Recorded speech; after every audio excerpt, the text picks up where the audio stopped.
Di dalam keilmiahan itu Francisco Redi itu mengemukakan sebuah teori yang dikenal dengan nama omni vivum ex vivo. Jadi semua kehidupan itu pasti berasal dari kehidupan di masa sebelumnya.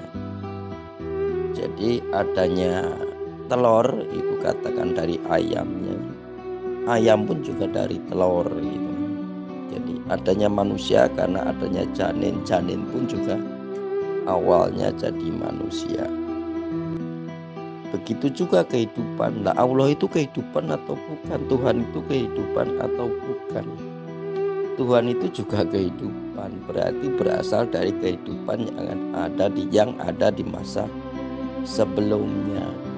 Tetapi tidak semua kehidupan itu mengetahui masa sebelum dia hidup. Katakan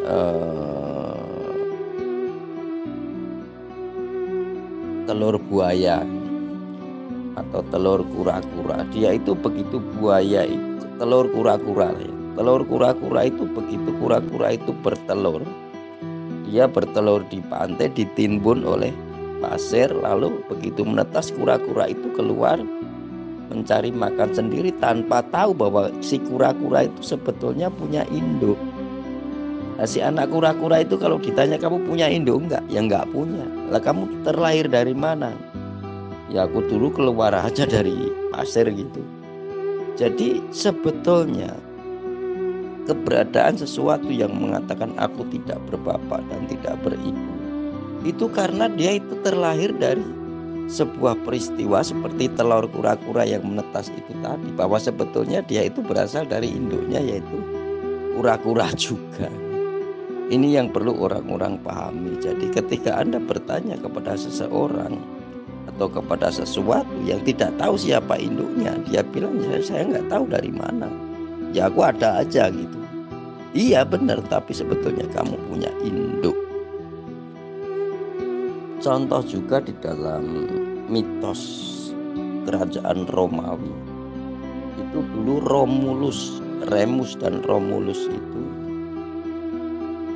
ketika bayi dibuang oleh bapaknya lah,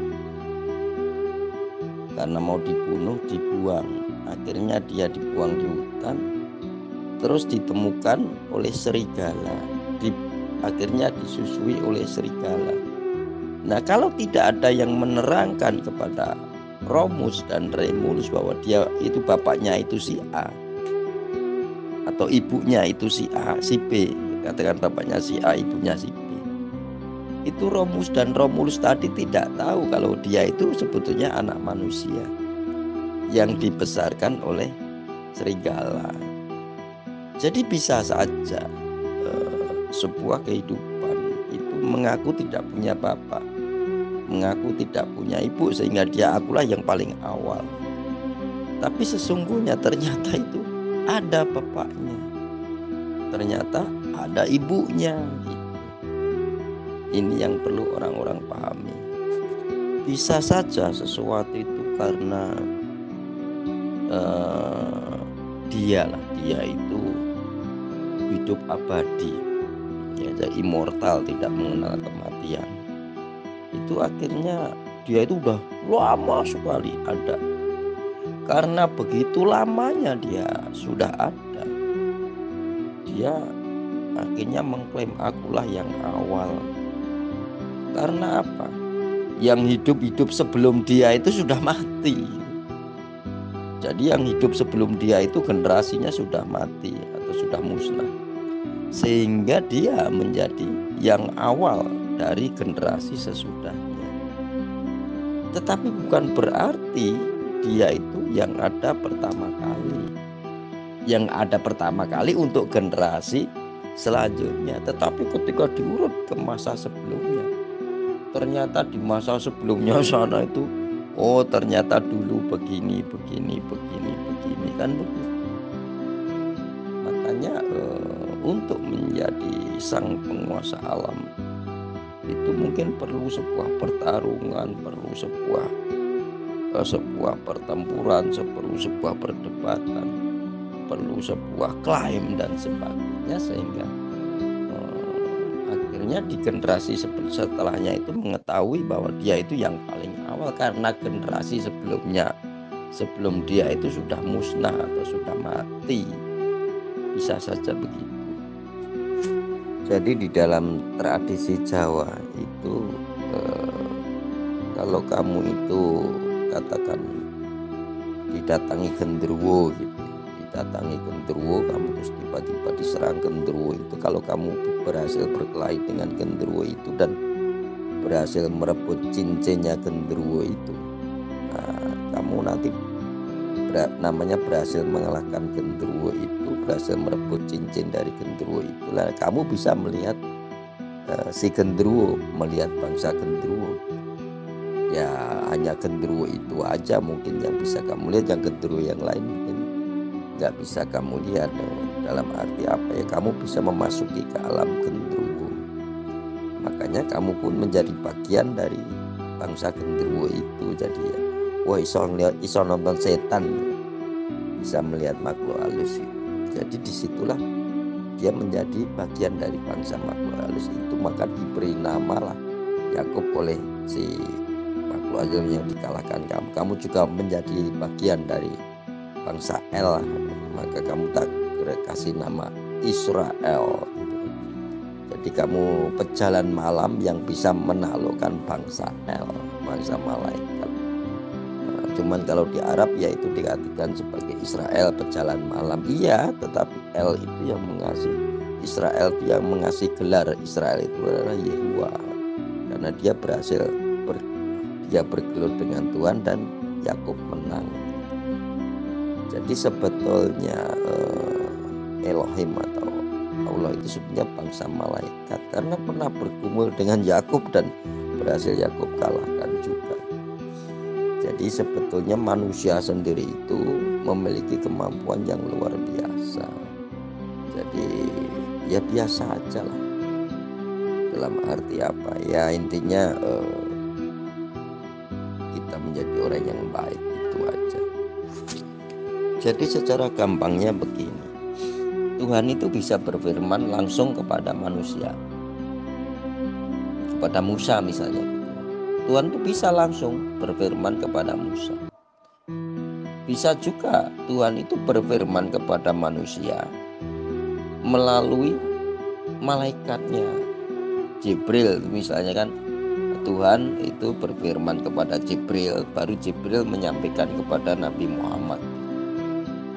Jadi bisa juga seperti itu.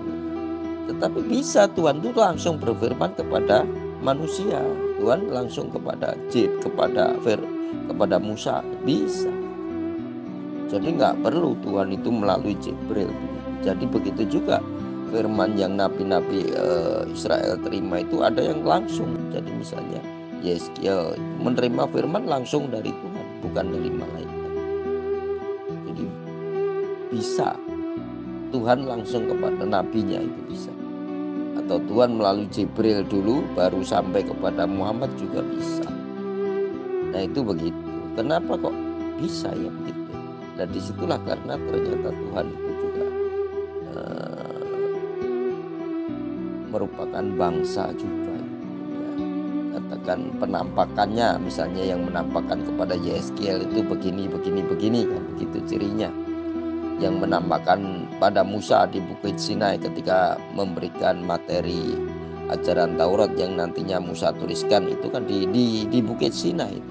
Yehuwa ngobrol langsung atau bicara langsung kepada Musa. Bisa juga Tuhan itu hanya membisikkan sesuatu bersifat pikiran kepada si nabi. Jadi Nabi Muhammad itu kadang-kadang begitu nongkrong itu langsung masuk ke otaknya untuk menyatakan firman Tuhan. Jadi tidak melalui malaikat, tetapi langsung masuk ke otaknya Nabi Muhammad sendiri untuk menyampaikan firman Tuhan. Itu begitu juga bisa. Jadi disitulah sebuah misteri yang agak sulit untuk dipecahkan. Tapi itulah kenyataannya seperti itu. Di dalam kitab Perjanjian Lama itu kan ditegaskan itu bahwa ada malaikat Yehua, terus malaikat Gabriel dan malaikat Mikael yang memperlihatkan diri kepada Abram. Jadi Yehua itu ternyata juga malaikat malaikat Yehua namanya. Jadi sebetulnya bisa juga seorang ternyata Yehua itu malaikat kan. Malaikat itu juga bisa menjelma menjadi manusia. Jadi bangsa malaikat itu juga bisa menjelma menjadi manusia. Contohnya kalau di Taurat itu dulu itu ketika Yosua berperang dengan bangsa Kanaan, itu Yosua bertemu dengan seseorang yang dengan senjata itu bertanya, kamu di pihak siapa? Aku adalah malaikat Yehua yang akan memimpin bangsa Israel mengalahkan bangsa Kanaan. Jadi malaikat pun bisa menjelma menjadi bangsa manusia karena malaikat Yehua. Jadi dia menjadi bangsa manusia yang ikut berperang dengan orang-orang Israel untuk mengalahkan bangsa-bangsa Kanaan. Sampai akhirnya malaikat Yehua tadi undur diri dari bangsa Israel setelah bangsa Israel itu menyembunyikan bongkahan emas dari hasil sitaan yang harusnya dipersembahkan kepada Yehua, ternyata dikorupsi oleh salah satu pasukan Saul. Di situ akhirnya disembunyikan oleh salah satu pasukan pasukan Yoas pasukan Yosua. Akhirnya malaikatnya undur diri. Itu juga bisa. Jadi malaikat ternyata juga bisa menjadi bangsa manusia. Begitu juga manusia juga bisa masuk ke alamnya malaikat.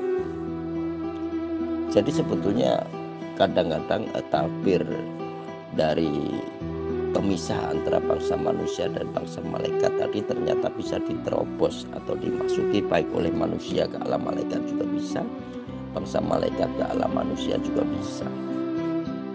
Saat Nabi Muhammad akan wafat, itu kan juga di dalam hadis itu ditegaskan bahwa beberapa malaikat itu mendatangi Nabi Muhammad dalam bentuk manusia. Jibril mendatangi, Mikael mendatangi, Israel mendatangi, ya kan, dalam wujud manusia. Dan Aisyah yang menceritakan itu. Jadi Aisyah pun juga bisa melihat malaikat itu. Begitu juga pada saat suatu saat ada seorang yang berbaju putih datang kepada kepada Nabi Muhammad, lalu mengajarkan Islam itu apa. Nah, waktu itu ada Umar bin Khattab yang menyaksikan itu. Jadi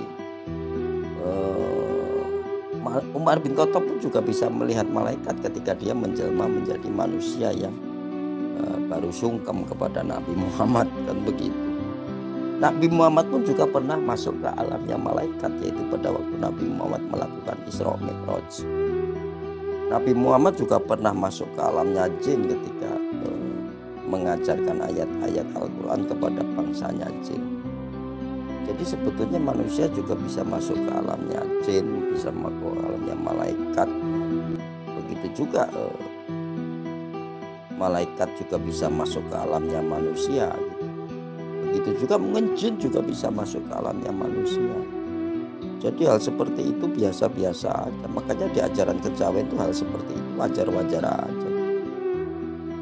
Cuman orang-orang muslim ini kan pada terpaku kepada sebuah keadaan di masa lalu, tidak berpikir bahwa oh ternyata bisa begini, oh ternyata bisa ya ke depannya masih seperti itu kan begitu.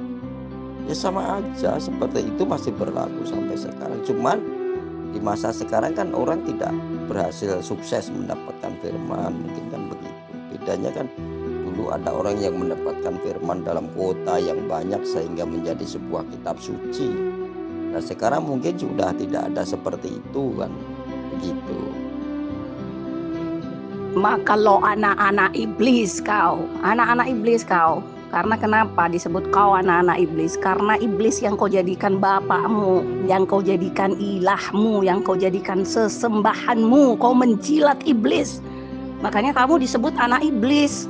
Abdul Ad-Dajjal Al-Masih la'natullah alaik. Maha budak belian, maha hamba sahaya, maha congos, maha kacung dari iblis. Lo anak iblis, lo Abdul Ad-Dajjal Al-Masih la'natullah alaih. Jelas diberikan kuasa oleh Tuhan sebagai penguasa apa? Penguasa neraka. Nerakanya neraka yang mana? Neraka VIP Al-Jahannam. Tenang aja. Ya, kamu sebagai anak iblis, Abdul Ad-Dajjal Al-Masih la'natullah alaih, menjadi raja neraka, menjadi terkemuka, tersohor, terkenal, terdepan di neraka yang super hot. Kurang apa kuasa yang Tuhan berikan kepada kau? Secara kejujuran, Yesus itu fiktif, tokoh yang fiktif. Kenapa? Karena Tuhannya Yesus tidak ada. Itu artinya siapa yang mengadakan Yesus kalau bukan Tuhannya Yesus? Karena Tuhannya Yesus tidak ada, fiktif, ya. Tuhannya Yesus tidak ada, maka Yesusnya itu fiktif. Hayalan-hayalan, karangan-karangan, dongeng-dongeng semata itu. Konon katanya pada zaman dahulu kala bla bla bla. Gak ada Tuhannya Yesus itu. Jadi fix Yesus itu tokoh fiktif. Yang tokoh fakta itu adalah Yahshua HaMasyiah, Isa Al-Masih. Karena kenapa? Yahshua HaMasyiah ada Tuhannya bernama Yahweh, YHWH. Isa Al-Masih ada Tuhannya bernama Alif Lam Lam Ha yang dilafalkan Allah. Itu yang fakta. Kalau Yesus fiktif. Ya seperti itulah yang namanya kejujuran. Kamu tidak akan bisa membantah apapun yang saya sampaikan, karena yang saya sampaikan itu adalah kemahabenaran, adalah firman, adalah apa yang Tuhan sampaikan. Jadi bahkan iblis yang kau jadikan bapakmu itu saja tidak akan bisa mematahkan pernyataan saya. Apalagi lo anak-anak iblis, cebong-cebong, kentut-kentut iblis aja lo. Kentut setan aja berani babi di sini. Makanya saya mengatakan kamu fix jahiliyah munka'ab.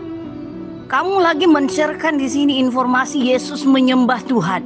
Artinya Yesus bukan Tuhan, dodol. Waduh. Tuhannya Yesus bernama Zeus.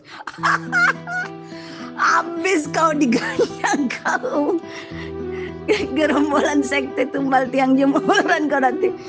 Habis kau diganyang kau. Hati-hati kau Wibowo. Siapa kau sharekan kau punya KTP itu? Hah? Yang berani mengatakan Tuhannya Yesus bernama Zeus. Ayo kau share KTP-mu di sini ya. Kau share KTP-mu di sini Wibowo, biar saya screenshot kemudian sebarkan ke VT-VT di TikTok, di YouTube sekalian, dan dimanapun ya, medsos, Twitter dan Facebook. Siap-siap aja kau, didatangin kau, habis kau, dihalalkan darah dan hartamu untuk ditumpahkan kau. Bunda Maria pun dibawa-bawa. Bunda Maria katanya yang mendeklarasikan Tuhannya Yesus bernama Zeus. Berarti Tuhannya Bunda Maria juga bernama Zeus dong.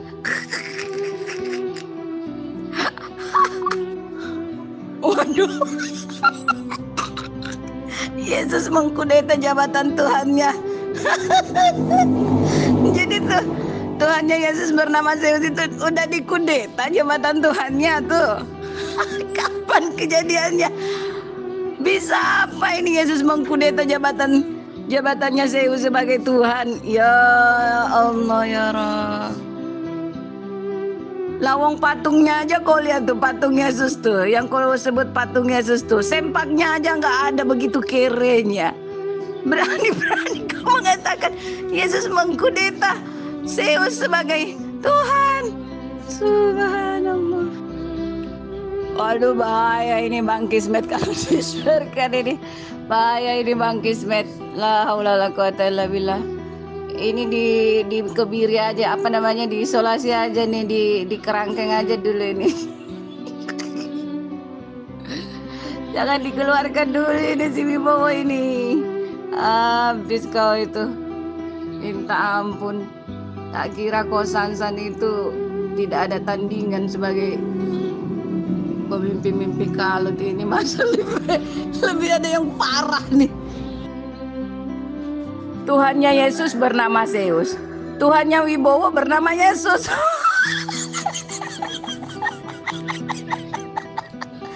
Tuhannya Bunda Maria bernama Zeus, Tuhannya Wibowo bernama Yesus. Astagfirullah.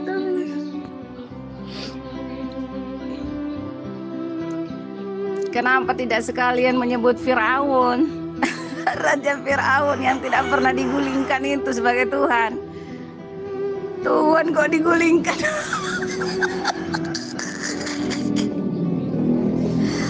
Lah raja aja ada banyak raja yang tidak pernah digulingkan. Raja Salomo, Raja Sulaiman tidak pernah digulingkan kekuasaannya tuh. Tahtanya, singgasananya, arsnya tidak pernah diambil alih. Kenapa bukan dia saja yang kau lantik Tuhan? Gabrul kau.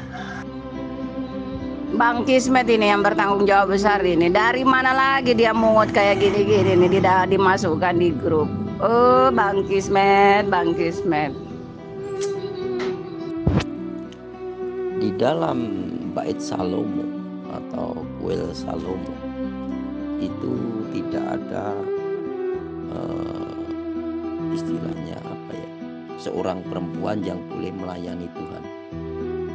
Jadi di dalam kuil bait Salomo itu tidak boleh ada perempuan yang melayani Tuhan di mihrabnya Tuhan, itu enggak boleh. Tetapi di masa Herodes berkuasa itu bait Salomo itu diperluas yang sekarang menjadi komplek Masjid Al-Qibli. Itu dulu adalah halaman luar dari bait Salomo yang dibangun oleh Herodes untuk para penganut agama Zeus, menjadi kuilnya agama Zeus. Jadi sebetulnya Bunda Maria itu cenderungnya meskipun berada di bait Salomo, tetapi cenderung di halaman luarnya yang menjadi kuil Zeus. Jadi sebetulnya Bunda Maria itu masa kecilnya itu cenderung berada di kuil Zeus yang dulu dibangun oleh Raja Herodes di halaman luar bait Salomo. Makanya Bunda Maria itu dari umur 3,5 tahun itu diserahkan oleh ibunya untuk menjadi pelayan Tuhan. Nah, kalau di ajaran Yahudi perempuan nggak boleh jadi pelayan Tuhan, nggak boleh jadi pelayan untuk tinggal di bait suci, itu nggak boleh. Kalau di ajaran Yahudi harus laki-laki.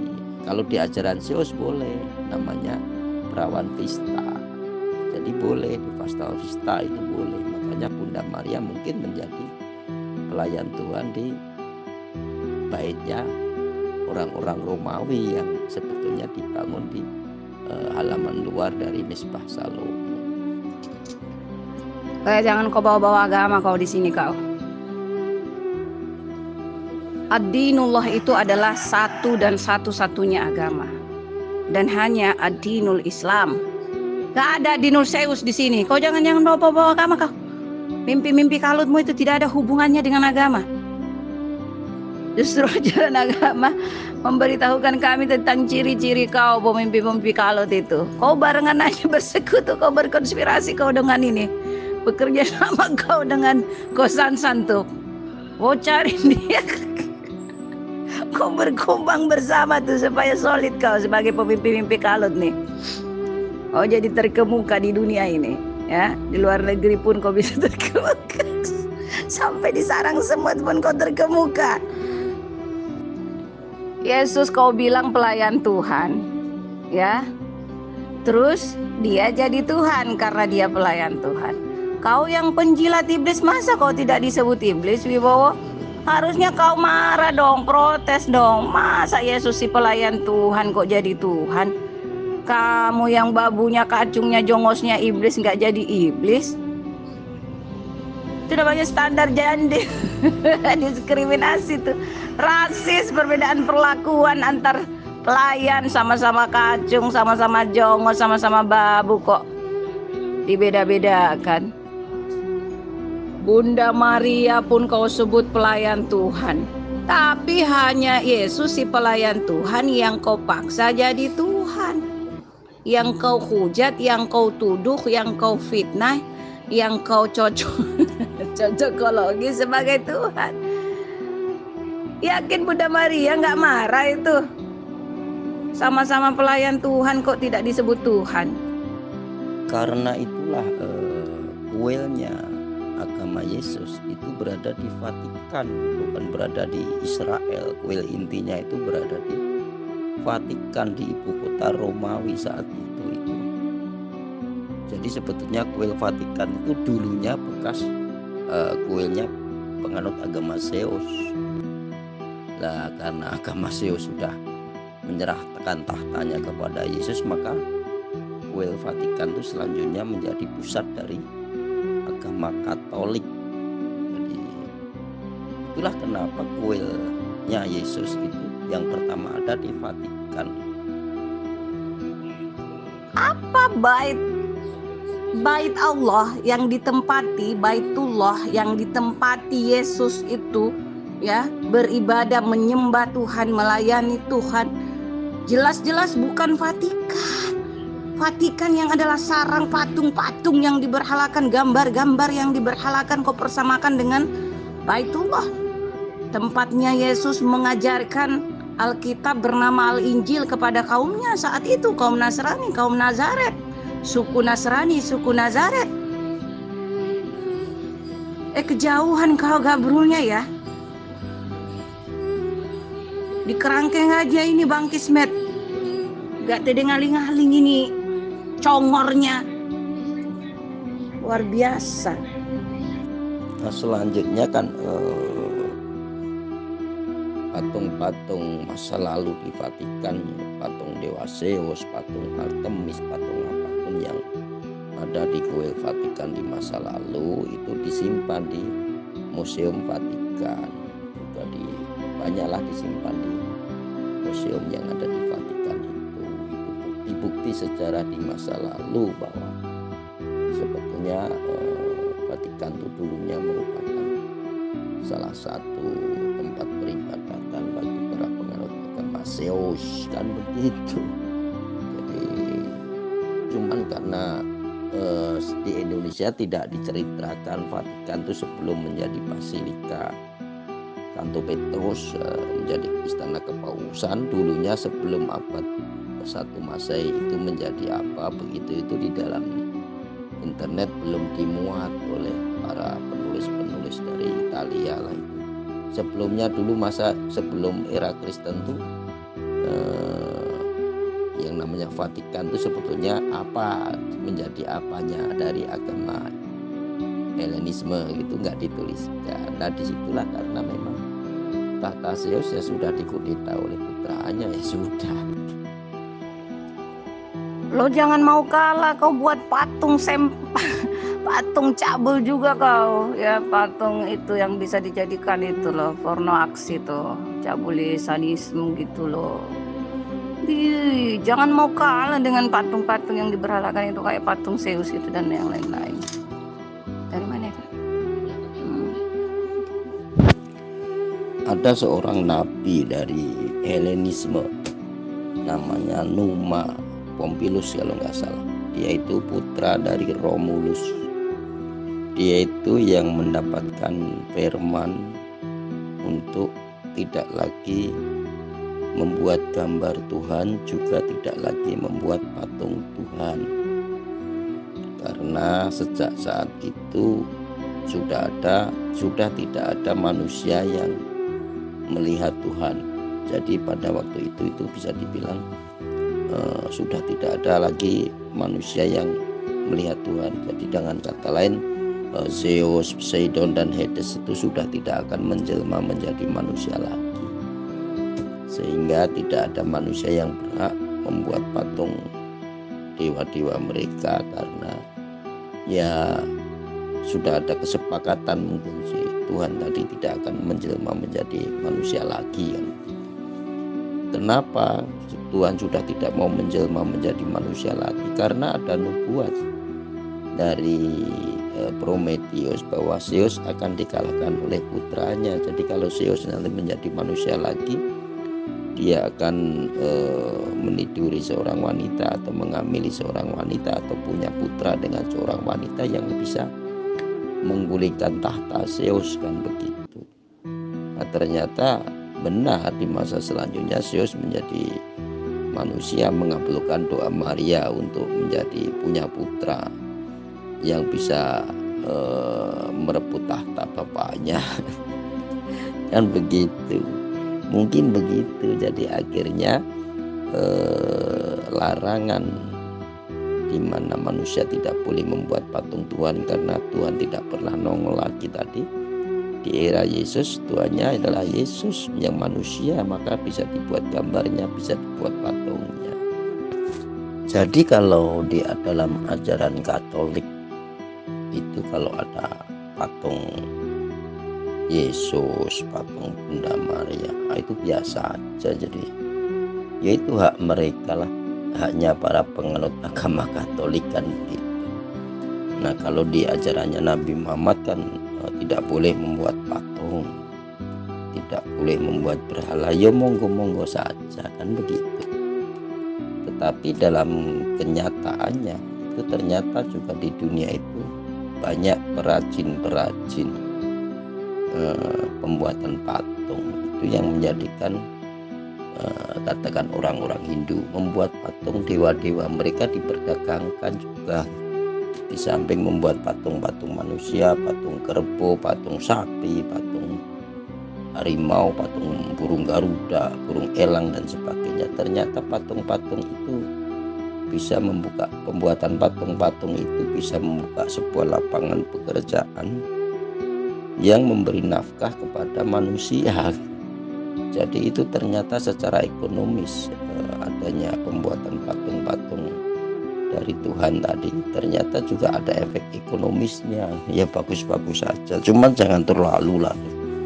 Di mana-mana ada patungnya Yesus, di jalan ada patungnya Yesus, tiap perempatan ada patungnya Yesus. Tidak seperti itu. Makanya ya kalau ada patungnya ya sekedar di kayu kalung salib, sekedar di gereja-gereja mereka atau di rumah-rumah orang Kristen, ya patung Yesus kecil-kecil aja, nggak usah dibuat yang gede-gede, kan begitu. Tidak seperti di era masa lalu di mana-mana ada patung Tuhan, di mana-mana ada patung dewa. Jadi zamannya sudah berubah. Nah perubahan-perubahan seperti itu yang harus diterima oleh para manusia.